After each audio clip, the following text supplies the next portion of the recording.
The worldwide demand for major construction projects is at a 50-year high and showing no signs of shrinkage.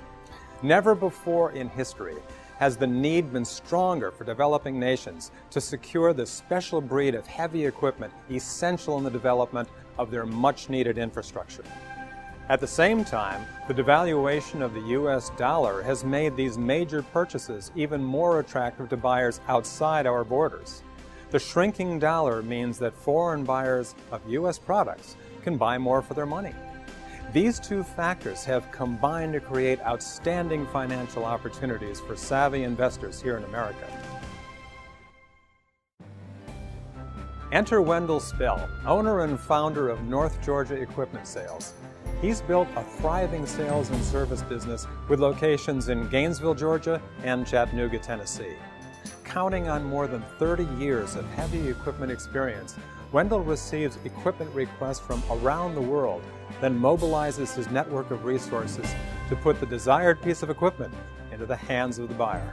I get emails every day from probably 30 or 40 different brokers around the world looking for specific pieces of equipment for specific applications. And so they'll email me this information. They tell me what they're going to pay. It's not a matter of negotiating a price. They tell me. So my job becomes connecting a piece of equipment with a person that can fund it. Putting his personal integrity on the line with each business transaction suits Wendell just fine. He brings a unique blend of down-home country honesty, more than 35 years of experience in the field, and uncanny business skills to each transaction, constantly focusing on his client's success. Everything he's ever told me, he's fulfilled. I have never lost a penny with Wendell. Sometimes deals stretch out a little bit further than I would like for them to, but then they always come through, and I've always got a good return. I always got a good return on my money. But sales alone are not enough to keep your track record intact. Servicing those machines requires an internal structure that has the highest skilled mechanics and technicians and best quality parts available anywhere. I've got 35 years experience in heavy equipment field. You know, these machines are complicated, but you know, we've got schools we send our guys to. We do some in-house training here at the shop. We got, like I said, we got good technicians back here in the shop. They're experienced. I'm old school. I like to take care of the customer. I mean, I need to be there for before and after the service. You can sell anything in this industry, but you can sell it one time. Without being able to support that product, that's the only time you'll sell it is once, because the customer will never buy from you again if you cannot support what you're selling through parts and service. I knew that years back, being in the service industry, that yeah, we were kind of like the front line of a football team. Never got any of the glory, but without us, you'd never make a touchdown. Every piece of equipment is pre-sold.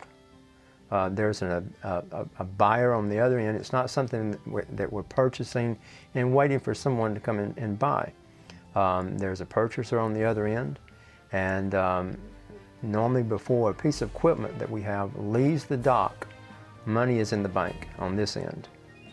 Every deal stands on its own. Every piece of equipment, sometimes we may buy 2 or 3 at the same time, but normally each piece of equipment is a separate purchase, and I call that a deal. And I probably have done 200 or 300 deals with Wendell and North Georgia since 2004. Every single deal has been profitable. Not one deal has ever been a problem. The strength of this industry comes from worldwide growth in the use of heavy equipment. Developing nations in the Middle East, South America, Latin America, and parts of Africa ensure the continued demand for these products. So even in the temporary current climate of a soft U.S. construction industry and devalued dollar, increased worldwide demand has cemented this industry's growth. None of this will change when the dollar is once again strong. Already an $81 billion industry, analysts forecast its growth to continue to well over $110 billion by the end of 2009. I'm not asking any funder to do anything that I'm not willing to do myself, or that I have not done myself. I'm not asking you to support something that I don't know anything about. I've got 38 years of doing this, and I've got a success record that's as long as my arm, and I've got people who are willing to stand toe to toe and tell you the truth. The bottom line of it is the return on your investment worth the risk? I've done my job to minimize that risk for you. What you have to determine is it worth it?